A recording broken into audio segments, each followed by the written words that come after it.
The fastest man in history, Usain Bolt, ran 100 metres in 9.54 seconds. A marathon runner takes 20 seconds to cover the same distance, twice the time.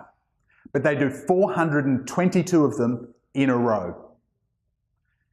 In a physical level, we can see that some people are fast-paced. They've got fast twitch fibres, and that's what Usain Bolt has in those incredible legs of his to get up off the blocks and go, go, go. But don't expect him to run more than 200 metres before he crashes with exhaustion. A marathon runner has slow twitched fibres. They can't run as fast, they don't have as much power, but they can go and go and go and go. And guess what? There's a business application for that concept. Sometimes we call that fast and slow. It's also been characterized out of Silicon Valley as managers versus makers. And let's have a talk about this, because knowing whether you are naturally a manager or a maker and knowing the makeup of your team gives you an idea of how to better manage and lead your business. Now, fast and slow are not judgmental terms. Being fast is not always best. As we're often told, slow and steady wins the race. It's just getting the right balance for your business and managing your time and your energy to better be at peak performance, whether that's for 9.54 seconds or over 42 plus kilometres. I will caveat this by saying that the best way to understand your pace is by doing the indicator that we've linked on this page. And you can go online and that will give you a score for your natural pace somewhere along a continuum. And most of us sit somewhere in the middle. We're not in the top 20% of fast-paced people like Usain Bolt. We're not in the bottom 20% of slow-paced people like a marathon runner, but we will still have tendencies and preferences. And how do these show up in business? Well, let's talk about a fast-paced person. A fast-paced person, when given a to-do list, will often jump straight in. They will start a whole lot of different tasks and go back and forth over the course of a day in order to get them completed. A slow-paced person with the same to-do list will often triage, will work out which of those is the number one priority, and they will start and finish that task to completion before they move on to the next one. They will get the same tasks done, usually in the same amount of time. Being slow doesn't mean being tardy.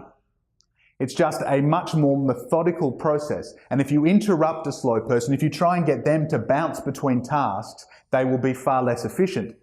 Just as if you got a fast-paced person and told them that they were only allowed to do this one thing for the next 4 hours. Indeed, when a fast-paced or a slow-paced person thinks of their time, thinks of their day at work, they will view it in different chunks based on their different pace. A fast-paced person will often see their day split up into half-hour or 1 hour blocks. This is where Paul Graham's analysis of these as managers comes into play, because a manager will often go from meeting to meeting, from a one-on-one or a sales meeting, and they will effortlessly, indeed they prefer to bounce from one to the other, crossing off little bits of tasks along the way.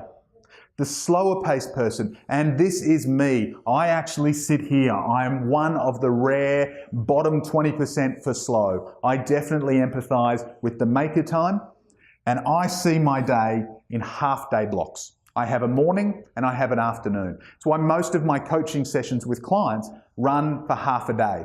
I get half a day of dedicated focus on them and on their business. Many of my entrepreneurial clients need to have teams involved with those. They can't sit still and focus for that period of time. And so for some, I do have to run a different schedule to give them what they need. You will have team members who are like this. And let me tell you from experience, the one thing that ruins a slow-paced person's day more than anything is a meeting at 3 p.m. in the afternoon.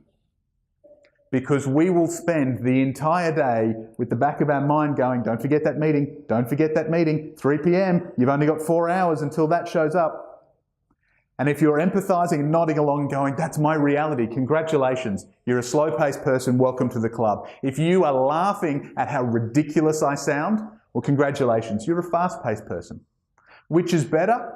Like all of these behavioural indicators that I've talked about over the years, think, feel, know, risk, now pace. There's no right or wrong, there's no better or worse. There's just understanding your natural preference and the natural preference of your team. One more element around the pace indicator, and if you do go online and do that, which I do recommend, you will actually get a breakdown across these different areas, is that you can have a look at your pace at work and your pace in leisure time and compare those to your natural pace. If they are all out of whack, you are going to be stressed, you are going to be exhausted, you are not going to be productive at work, and you are not going to be a happy spouse or parent at home. Some people get a balance. They're super fast at work, go, go, go, go, go all day, and they spend their weekend bombed out on the couch watching DVDs.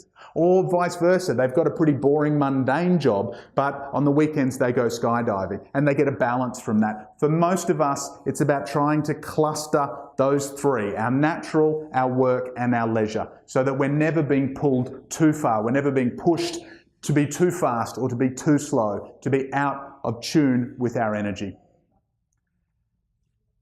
What's your pace? What's the pace of the team you work with? And across your team, across your business, are you set up to support both fast and slow, both managers and makers? Or are you constantly shaking the energy of your entire team and reducing productivity as a result?